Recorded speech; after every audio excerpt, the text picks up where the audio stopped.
અયોધ્યા નગરીની વાત આવી. આપણું દુર્ભાગ્ય છે. મર્યાદા પુરુષોત્તમ શ્રી રામચંદ્રજીની ભૂમિ એ અયોધ્યા.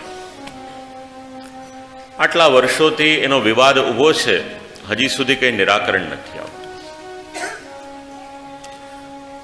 એનાથી આગળ વિચાર કરીએ તો મથુરાનો, ભગવાન શ્રી કૃષ્ણની જન્મભૂમિ, એની સામે આપણે નજર કરીએ તો જન્મભૂમિની જેટલી જગ્યા છે એની કરતાં વિશાળ જગ્યાઓ પર બીજી કોઈ મસ્જિદ છે.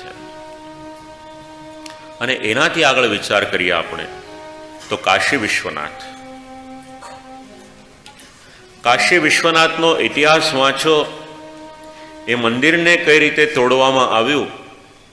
આજે આપણે જ્યારે કાશી જઈએ, મહાદેવજીનું એ મંદિરનું સ્થાન જોઈએ અને એની બાજુમાં જે મસ્જિદનું સ્થાન છે એ જોઈએ તો ખબર પડે કે આપણા હિન્દુઓના ધર્મસ્થાન એની પર કઈ રીતના આક્રમણ થયા છે. અને એનાથી વધારે દુર્ભાગ્ય શું છે આપણું, જે રાજાએ આ બધા મંદિરો તોડ્યા હતા મોગલ, એનો જ ઇતિહાસ આપણે પણ ભણ્યા અને આપણા બાળકો પણ સ્કૂલમાં એમના જ ઇતિહાસ ભણે છે. અને જાણે એ લોકો બહુ સારા પુરુષો હતા એ રીતનો ઇતિહાસ ભણાવવામાં આવે છે. કાશી વિશ્વનાથના મંદિરનો ઇતિહાસ વાંચશો કે કઈ રીતે તૂટ્યું હતું તો ખબર પડશે.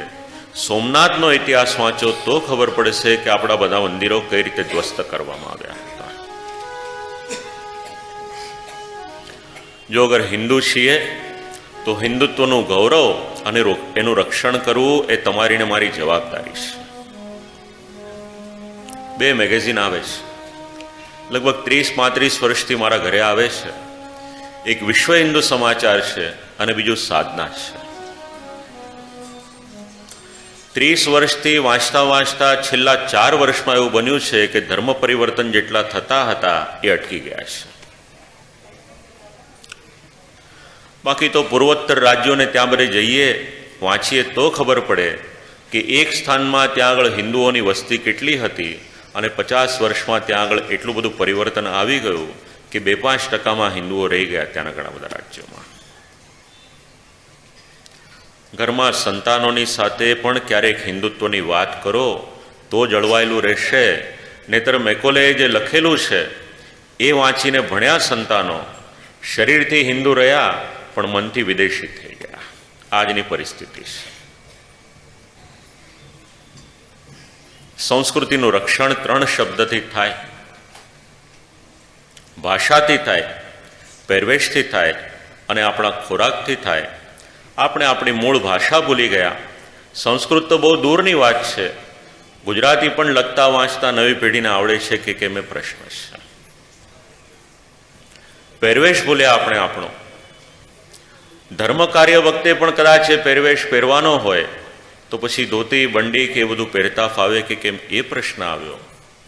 અને ફૂડને માટે તો આપણે જેટલું બોલીએ એટલું ઓછું છે. આપણે તો આપણા જે ખોરાક હતા એને પણ વિદેશના જે ફૂડ હતા એની સાથે સંમિશ્રણ કરી નાખ્યું. સીધી મુંબઈની ભેલપુરી ખાતા હતા, એમાં પાછી આપણે ચાઇનીઝ ભેલ બનાવી દીધી. ચાઇનામાં પણ જે ન મળતું હોય આપણે ત્યાં મળતું થઈ ગયું. આપણી ભાષા બદલાઈ, પહેરવેશ બદલાયો, આપણો આહાર બદલાયો, તો પછી સંસ્કૃતિનું રક્ષણ કઈ રીતે કરવાનું, ક્યારેક બેસીને પરિવારના લોકોની સાથે આવી પણ કંઈક ચર્ચા કરવા જોઈએ.